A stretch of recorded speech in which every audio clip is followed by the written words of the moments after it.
Halo, aku lagi mau bahas tentang kelelahan kali ya. Ini udah agak lama sih menurutku ya. Udah agak lama nggak bikin rekaman di mobil gitu kan. Terus ini juga kerjaan di kampus tuh lagi banyak-banyaknya gitu ya menjelang akhir tahun, penutupan kelas, terus laporan-laporan riset gitu kan. Jadi aku ngerasa tuh kayak lagi fatigue kali ya, merasa lelah aja gitu. Tapi lelah tuh yang lebih physically lelah sebenarnya gitu. Kalau secara mentally dari apa yang aku kerjain tuh I'm happy gitu ya, karena hal-hal yang aku kerjakan, terutama misalnya riset-riset yang aku kerjakan atau proyek-proyek kelas, tugas-tugas mahasiswa di kelas tuh energizing sebenarnya gitu, sesuatu yang aku suka kerjakan. Cuman ya gini aja sih, lagi ini titik yang lagi ngerasa lelah banget. Kemarin aku misalnya kayak kemarin tuh aku ngerjain 5 project yang berbeda gitu ya di satu hari. Jadi otaknya tuh kayak switch on switch off ke ke kerjaan satu ke kerjaan yang lain gitu, kayak nggak berhenti berhenti tuh dari pagi sampai malam. Hari ini juga ini aku lagi on the way mau wawancara buat riset juga gitu kan, habis itu lanjut kelas gitu. So ya udah dijalanin aja. Tapi pernah nggak sih ngerasain lelah gitu yang kayak gini? Maksudnya tuh kayak sebenarnya yang dikerjain itu menyenangkan gitu kan. Kalian pernah nggak sih ngerasa kayak gitu? Menyenangkan gitu project-projectnya, bisa sesuatu yang kita passionate about gitu ya, tapi emang physically ternyata capek ya, draining gitu. Pernah nggak sih ngerasain kayak gitu? Terus apa yang biasanya kalian kerjakan nih gitu kan?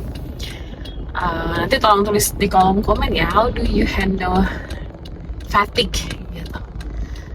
Dan atau mungkin ke lebih selain fatigue, ini about stress juga sih ya, stress management. Tapi jujur kalau sekarang aku nggak merasa stress, maksudnya kayak nggak pikirannya tuh nggak yang kalut, enggak sih, cuman like physically aja yang capek gitu, karena to-do listnya banyak yang harus dikerjain gitu aja sih. Nah, kalau aku mungkin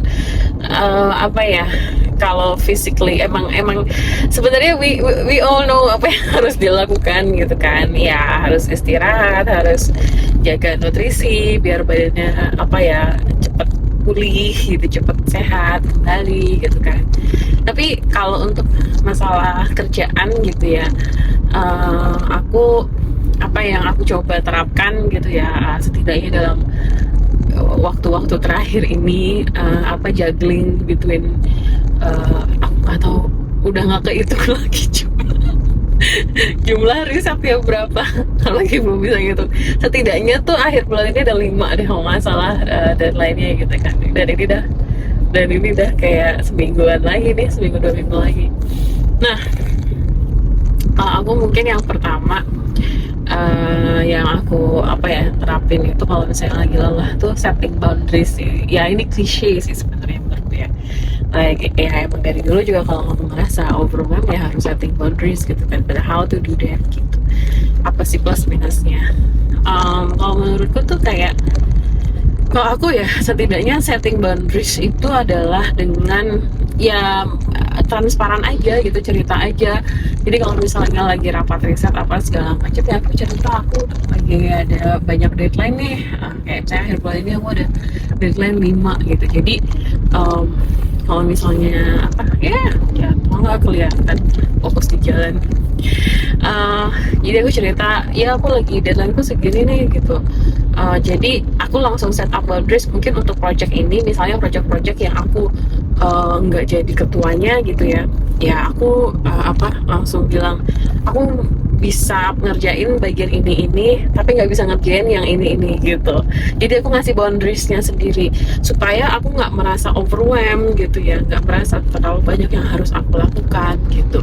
Dan apa namanya, ketika, dan aku juga bukan, dan aku tidak tanda kutip memberikan dampak buruk juga ke tim gitu, karena apa namanya, kalau aku mengiyakan banyak pekerjaan, tapi kalau misalnya ternyata nggak aku kerjain, kan ada banyak orang yang akhirnya kerjaannya tertunda gara-gara aku belum ngerjain gitu. Nah akhirnya ya aku coba terapin, just apa ya, setting boundaries, apa yang bisa aku kerjakan, apa yang nggak bisa. Terus nanti kalau misalnya yang nggak bisa, ya aku minta bantuan gitu, bisa minta bantuan orang lain untuk ngerjain gitu. Itu sih yang pertama. Terus yang kedua, menurutku tuh kayak ini sih, apa ya, setidaknya aku kalau udah tahu lagi overwhelmed, lagi banyak deadline ini, aku mengurangi sebisa mungkin rapat-rapat gitu ya, karena menurutku rapat itu nggak berkaitan apa ya istilahnya, that's not part of workingnya gitu. Apalagi kalau misalnya tugasnya bikin laporan, kayaknya kalau rapat sampai nulis tuh nggak bisa, kecuali consigning. Consigning kan kita semua nulis bareng gitu ya. Tapi kan nggak bisa dipungkiri juga rapat penting ya, untuk teamwork, untuk brainstorm, bangun ide segala macam.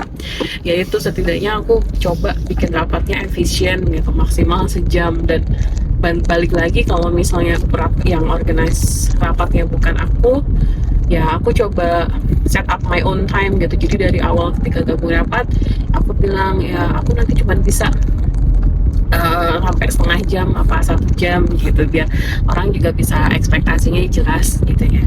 Nah tapi ini bukan berarti kayak sombong banget, kayaknya nggak mau ikutan rapat, bukan gitu sih. Ya mungkin bisa aja ya orang berpikiran gitu. Cuman emang kalau aku sekarang di 1 minggu ini, aku coba bikin boundaries rapat juga. Jadi ada windows waktu-waktu yang menurutku tuh kayak, nih hari ini harus rapat maksimal berapa, atau misalnya dari seminggu aku mau rapat cuma di hari Senin sama Selasa gitu, Rabu Kamis Jumat aku nggak mau ada rapat. Kenapa? Karena buatku boundaries rapat tuh penting. Jadi setidaknya Senin sampai Selasa itu aku fokus untuk koordinasi, bikin follow up ya, salah lagi ini ya, follow up kerjaan gitu ya, di Senin Selasa. Jadi sisa minggunya Rabu Kamis Jumat aku bisa ngumpulin energiku buat ngerjain gitu tugasnya, entah itu nulis, riset, baca, analisis, dan lain-lain gitu. Itu sih boundariesnya. Terus apa lagi ya? Ya dan sekarang mungkin aku nggak tahu sih, aku lagi banyak banget lagi capek aja sih ya. Lagi udah dari pagi udah tadi habis rapat gitu kan, terus habis juggling macem-macem, jadinya lagi capek. Dan aku lagi harus ngurangin, biasanya soalnya kalau aku stres atau lagi banyak pikiran tuh aku stress eating sih ya, jadi aku ngemil, terutama yang manis-manis gitu. Dan aku sekarang lagi ngurangin itu karena kondisi kesehatan juga menurun, jadi kayak lagi ngurangin manis, gula gitu. So kalau ada yang punya tips ya, kalau ada yang mau share gitu ya, apa yang kalian lakukan saat stres atau saat merasa lelah, tolong tulis di kolom komentar ya. Oke, thank you semuanya.